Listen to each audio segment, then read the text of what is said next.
Yes. Boleh, madam. Yes. Alamak, kenapa line dia breaking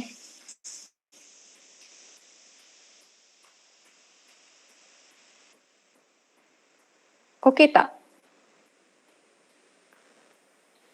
Okey, madam. Ha? Okey Okey je. je. Okey je.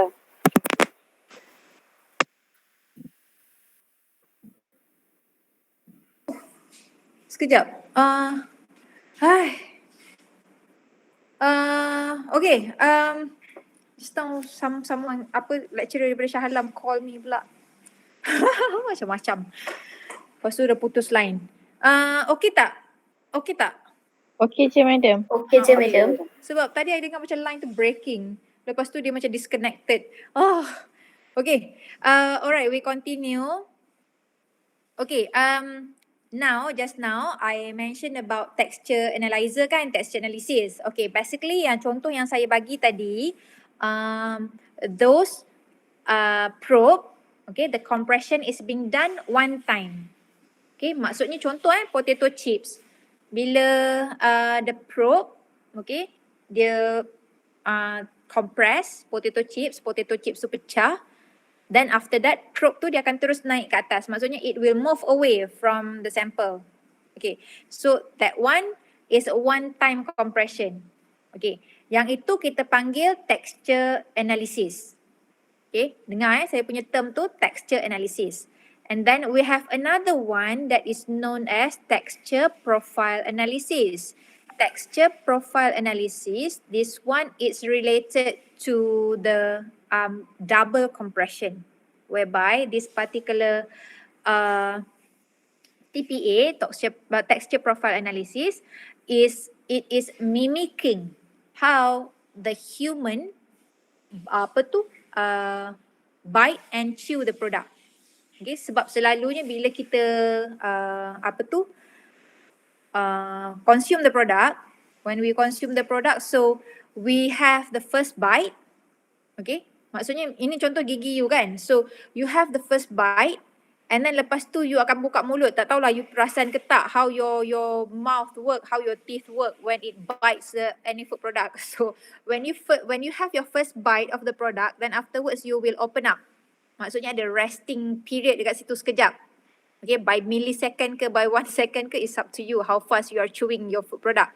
Okay, so the first bite, then lepas tu your teeth will move away from the product, then you will have the second bite. Okay, so what does it mean by texture profile analysis is whereby it has dual compression, two compression.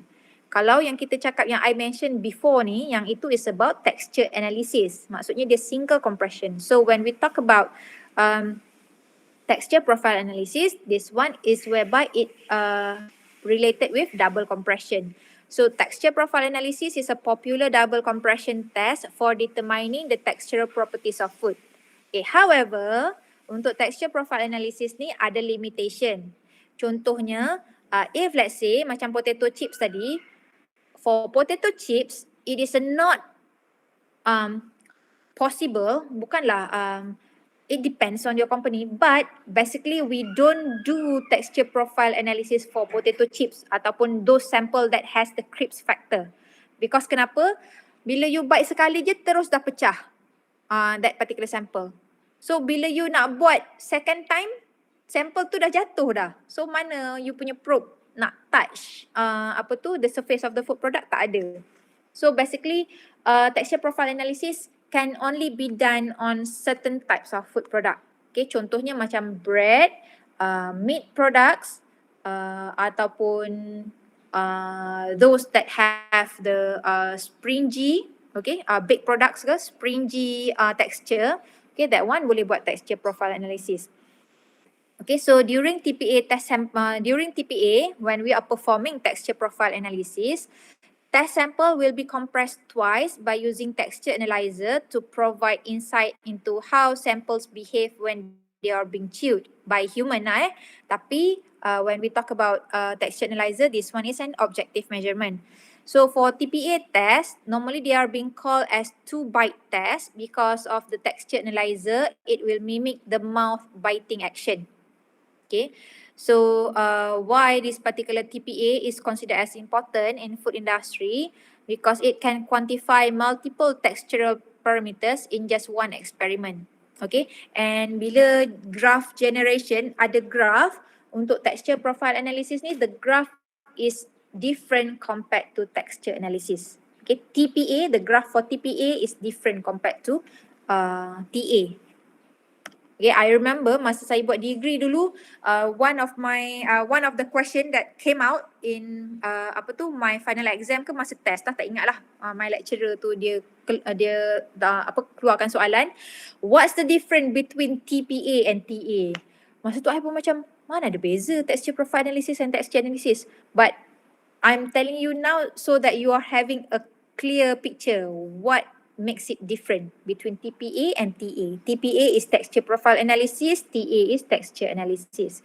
Okay, untuk TA, texture analysis, biasanya kita kebiasaannya lah kita hanya nak around 1 or 2 parameters. Okay, contohnya macam hardness ataupun the adhesiveness, contoh Tapi when we talk about TPA there will be a series of parameter that can be quantified. Okay, so we have here, TPA parameter, and basically they are being measured by using SI unit. Okay, tadi I ada mention pasal force kan. Force that is being given to the food product, contohnya untuk compression ke ataupun untuk adhesiveness ke, tensile strength ke. So the force selalunya they are being measured by either using Newton ataupun gram ataupun kilogram. Okay, which unit, that is depending on you. You need to set which unit yang you nak guna. Kalau you nak guna Newton, then you kena guna Newton all the way. If you want to use gram, then gram all the way or kilogram all the way. So it depends on you. Okay, so for hardness, what does it mean by hardness? Hardness is a force required for a predetermined deformation. Okay, bila kita compress, sebenarnya compress ke shear ke, so sebenarnya kita nak deform that particular sample.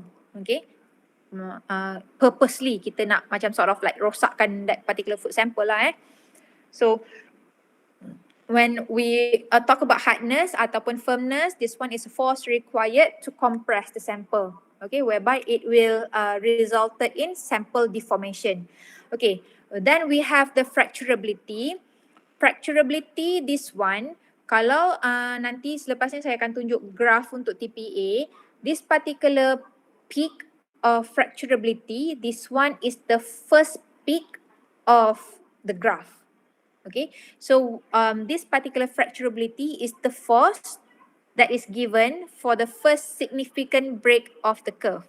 Maksudnya, the force required to initially break that particular product, and selalunya this particular parameter fracturability, if only your sample dia ada Cripps factor dekat bahagian the outer part.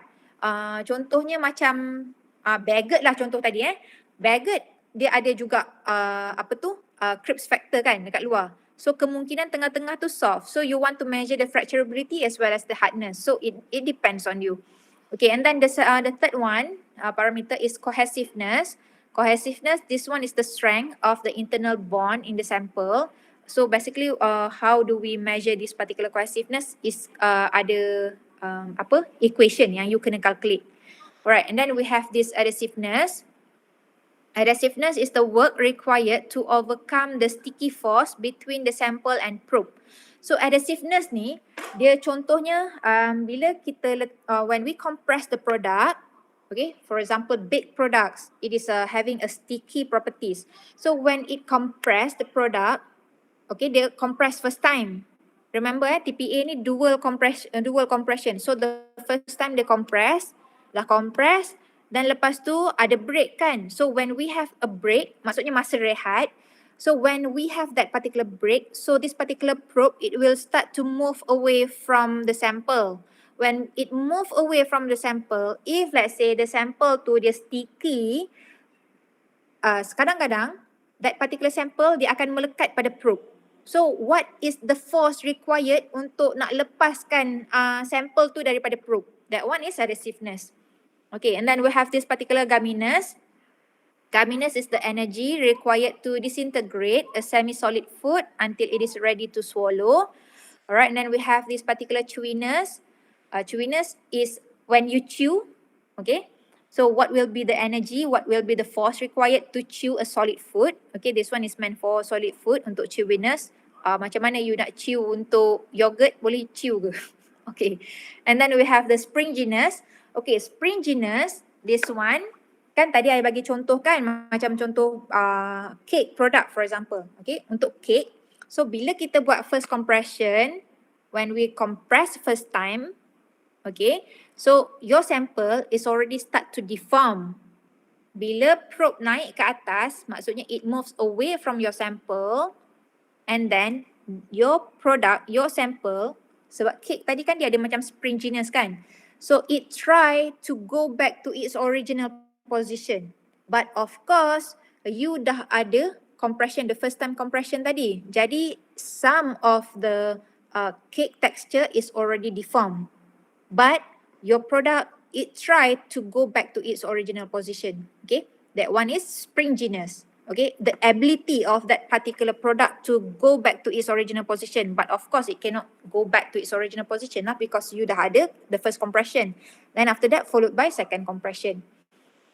Okay, so this one springiness, originally they are being called as elasticity. So when you encounter with the term elasticity ataupun springiness, it carry the same meaning. Hardness, firmness also they carry the same meaning. Okay, this particular springiness, it is a rate. Okay, rate, this one will be time. It, when we have the term rate, maksudnya it always associated with time per second. Rate at which a deformed sample, it return to its original size and shape.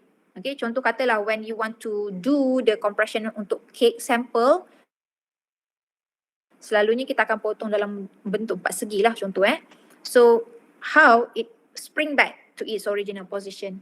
Okay, and then stringiness, this one is the distance traveled by the probe during the negative force area.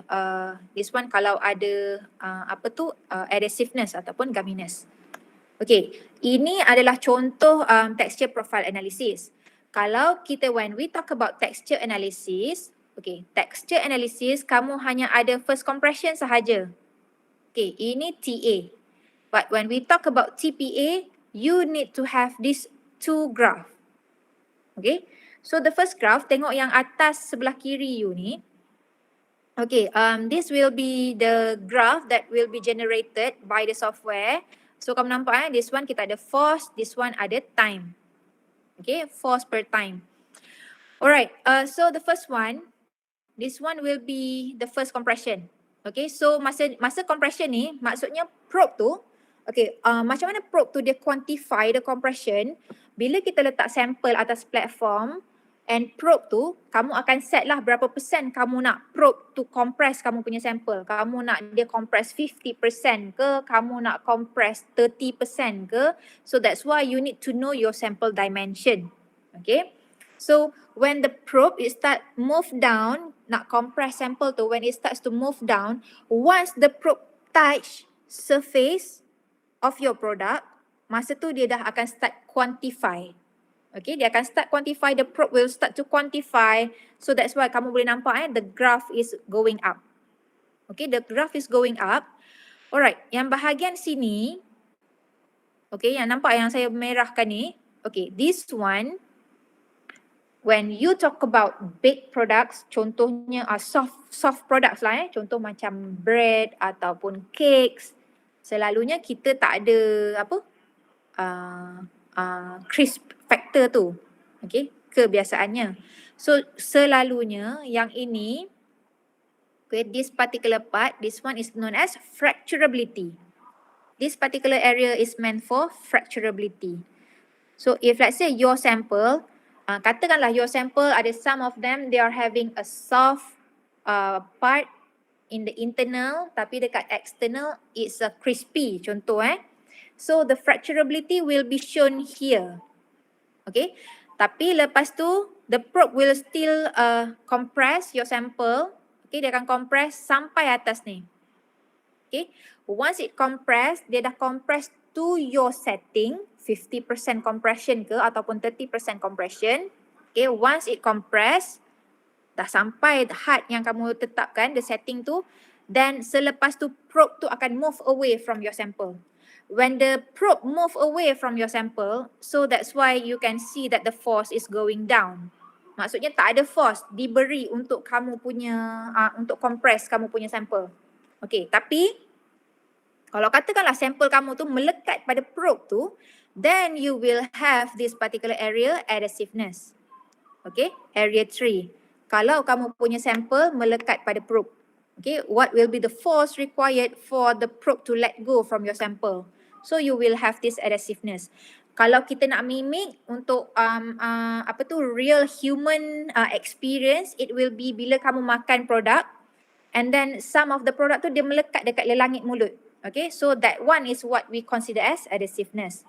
Okay, so between this one and this one, it is known as a resting period, break. Okay, ada break untuk probe. Sama juga macam bila kamu makan tu, bila kamu kunyah, when you start to first bite, then you open up your mouth, you akan ada a short break before you continue with your second chewing, second biting. Okay, so sama juga how this texture analyzer works. Okay, so ada break, then after this particular break, then the probe will start to compress again your sample. Okay, so that's why the force dia naik balik ke atas sampai maksimum. Remember, okay, kenapa this particular graph, second graph dengan first graph, it's having different height. Okay, nampak? Perasan tak? Dia punya height is different. What is your opinion? Why this is happening? Sebab force yang dia kenakan untuk second time ni lebih sikit daripada yang first time. Kan Okay, dia dah hancur dah sikit. Okay, betul. Kenapa? Bukan hancur. Bukan hancur lah. Dia Dia dah slightly compress dah. deform. Okay, betul. Betul. It's a correct answer. Okay, sebab masa first time, sama juga macam bila kamu makan, when the first bite, you require more force in order for you to initiate the chewing. Okay, and then bila second time tu dah lebih mudah. Maksudnya kurang force required to break that particular product. So, and another thing, sebab tadi kan kita dah compress first time product. Bila kita compress, okay, when we compress, product tu sebenarnya the integrity of the product is already start to deform. Maksudnya dah structure dia dah rosak sikit. Okay, it starts to deform. Jadi bila dah deform, dah ada deformation, maksudnya lebih there will be a less force required in order for you to compress the sample for the second time. Okay, so that's why we have this different height of graph.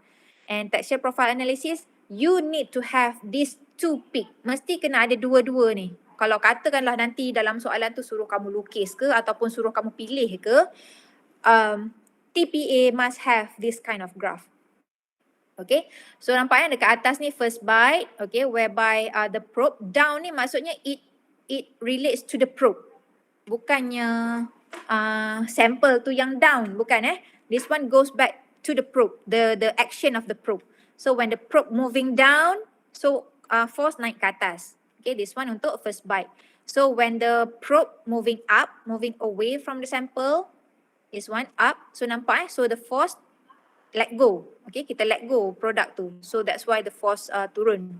Okay, so for the second bite, this one okay, for the second bite, when the probe moving down, kita akan ada start the second compression, and then followed by when the probe moving up, moving away from the sample, then kita akan ada this particular force become lesser. Okay, untuk yang areas, the second one, this one depends on your sample. Okay, selalunya ada, kadang-kadang ada, kadang-kadang tak ada. So it depends. Memang dulu pun masa saya kerja dulu pun memang we are given with this result. Okay, my supervisor untuk lab, they all akan hantar report.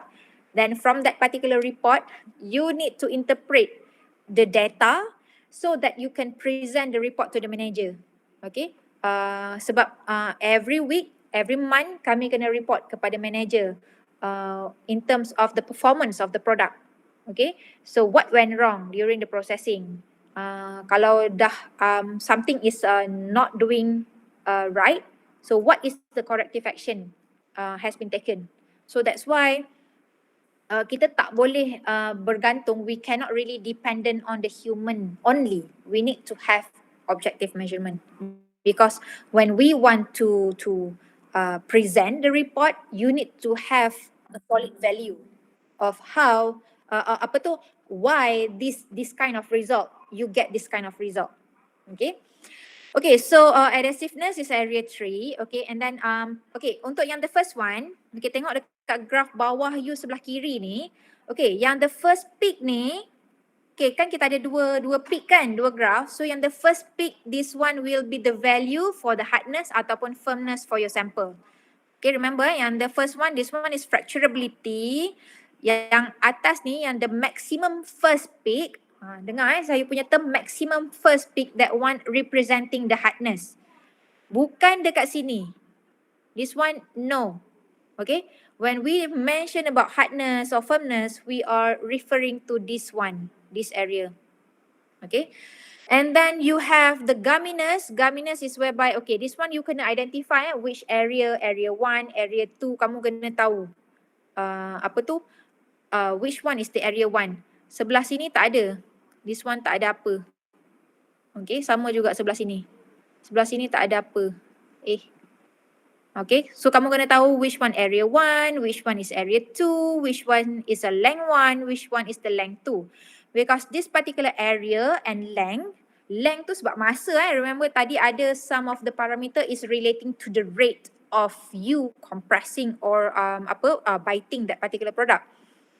So this particular area as well as the length will need to be used in order for you to get to some of the parameter, in order for you to calculate for some of the parameter. So contohnya macam springiness. Springiness, this one, the equation is the ratio of length 2 divided by length 1. Okay, and then we have this cohesiveness. Sama yang atas dengan yang bawah pun sama. Okay, yang cohesiveness, this one is the area, this the ratio between area 2 and area 1. Okay, then we have the chewiness. Chewiness is the hardness. Okay, hardness yang atas ni times by springiness. Springiness yang tadi dah kira, whereby it is the ratio between length 2 and length 1. Times by cohesiveness is the ratio of area 2 and area 1. Okay, so this is the graph for texture profile analysis. Okay, kalau tadi saya bagi tahu, kalau untuk texture analysis, you hanya ada first compression sahaja. Kamu tak ada second compression. Tapi when you talk about texture profile analysis, you will have dual compression, and from this particular graph, you are able to come out with a lot of multiple parameters that you can calculate it compared to texture analysis. Texture analysis, you hanya boleh tahu the result untuk fracturability as well as the hardness. Itu sahaja. Okay, kemungkinan adhesiveness as well lah. Okay, kalau ada. Okay, yang ini ada YouTube watch. Sekejap. This one pun boleh juga. Apa benda ni? Automatic kot. Okay, boleh watch this one. I tunjuk sekejap.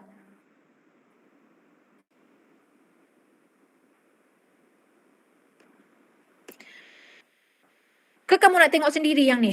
Tak apalah, yang ni I nak tunjuk je. Okay, I mute dulu.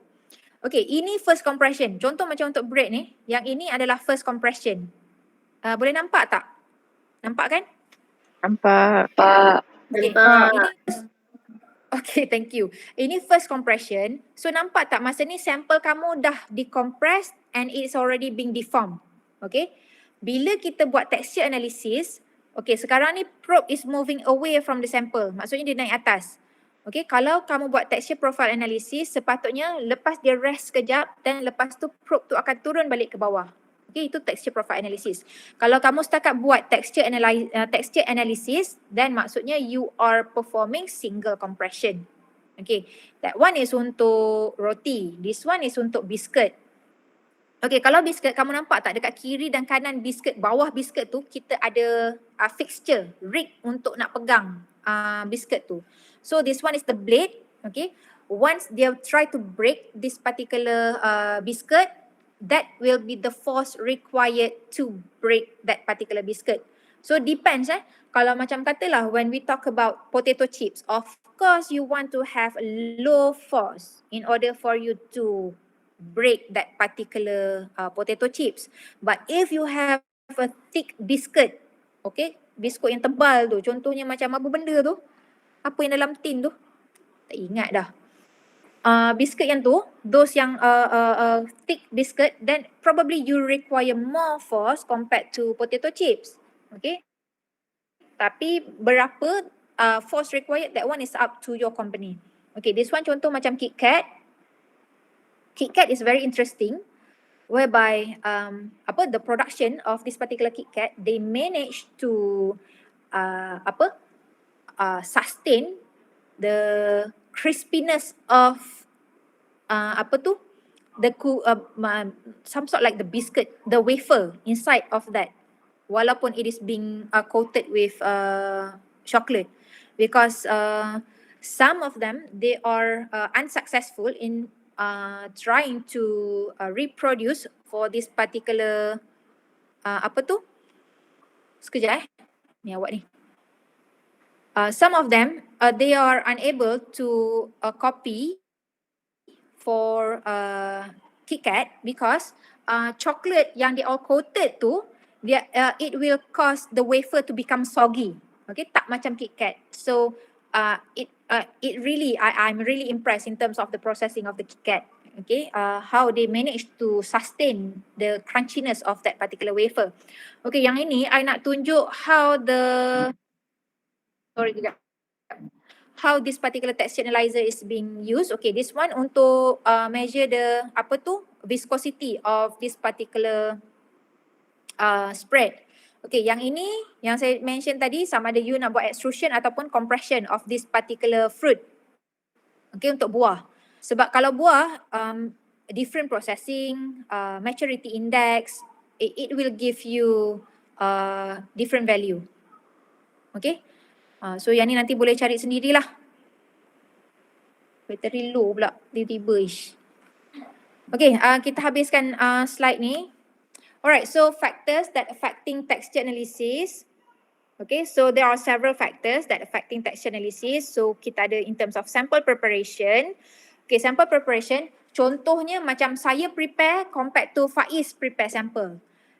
Although we are preparing the same sample, tapi the way I'm preparing dengan contoh Faiz prepare, it will give different value. Alright, so that will affect in terms of the value for the texture analysis. And then in terms of the moisture content.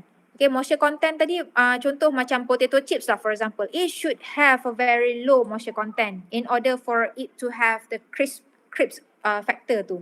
Tapi if let's say you have more moisture content, contoh macam tadi I bagi example keripik pisang tu, orang kata dah masuk angin kan, actually it's not masuk angin lah sebenarnya. It absorb more moisture inside of that particular product. So when we have more moisture content, of course the value for the that particular texture of the product will be different. Okay, temperature and humidity. This one pun akan affect the result of texture analysis. So normally when we want to conduct texture analysis, normally it will be in a specific room. Okay, ada dalam bilik yang khas. And that particular room, it will be controlled in terms of the temperature as well as the humidity, sebab kita we do not want to have a variation of reading of different days. Okay, contohnya hari Jumaat lepas panas.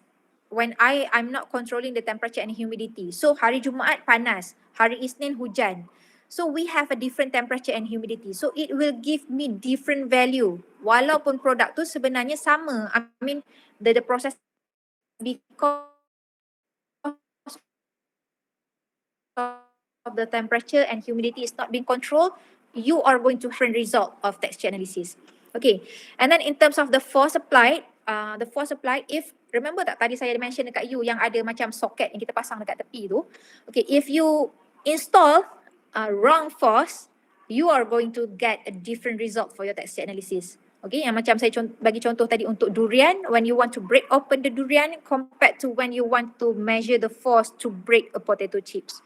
If you install wrong force, then you will have different value of texture, texture analysis, texture measurement. Okay, irregular in size and shape of the sample. Geometrical of the sample is very important. So that's why tadi I ada mention dekat you, the dimension of the product sample is very important. Okay, if for the first time kamu dah buat bentuk dia dalam bentuk cube, so your following experiment later, kamu kena juga buat dalam bentuk yang sama, dimension yang sama. Because different dimension, they will give you different texture measurement, different value.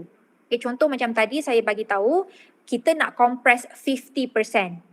Katakanlah the height untuk my first day of my testing, the height I buat dimension height tu dalam 5 cm. So 5 cm I nak compress 50%. Berapa sepatutnya probe tu akan compress sampai berapa centimeter? The height is 5 cm, 50% I need to compress. Berapa sentimeter dia akan compress? 2.5? Yes, correct. 2.5 because 50%. Okay, kalau when you talk about 30%, then it's around 1.8%, 1.8 centimeter macam tu So it depends. Okay, tapi katalah hari ni saya prepare the height of the sample is 5 cm. Esok saya prepare 4 cm. So dah jadi lain because texture pun lain, dimension pun lain. Okay. Behavior of samples due to non-linear properties. Non-linear properties, this one contoh yang macam gel product tadilah, contoh yang macam gummy bear tu. It is a non-linear properties. When you chew, it will give you a different measurement for the texture analysis. Okay, so this will be the last one, chapter learning outcome check. So ini you can check on your own. Can you state the definition and importance of texture in food quality control? Ask your friend to describe mechanical, geometrical and other characteristics of texture. Okay, other characteristic ni I nak tambah. Other characteristics of texture, this one inclusive with the oiliness. It relates to the mouth feel of the product. Contohnya, bila kamu beli goreng pisang daripada kedai Pakcik A compare dengan Pakcik B. Pakcik A tu dia macam very oily, very soggy. Pakcik B tu elok, dia punya the goreng pisang, the banana fritter is crispy enough. So that one is other characteristics whereby it depends on the mouth feel. Alright, and then can you explain the measurement of texture in food? Okay, this one you can use by texture analyzer. Okay, so this is the end of chapter 6. Alright, do you have any question? No, madam. No, madam. Saya bercakap banyak sangat kan sampai tak ada soalan. Okay, if you have time and ada additional mobile data ke, can you please look on your own how this particular texture analyzer works. Okay, how it works, how it compress and deform the sample is very interesting. Okay. Alright, for your attendance, please fill up after lunch hour 2 o'clock. It will be available to you. And your test nanti I will I will put the announcement to your WhatsApp group. Okay, so since you don't have any question, I will update you how the class, our class on Thursday, whether ada ataupun tak ada, nanti I will inform you earlier. Alright, so thank you for your participation, thank you for your cooperation. Ramai dah yang start leave tu. Okay, thank you. Bye. Thank you, madam. Thank you, madam. Bye. Bye.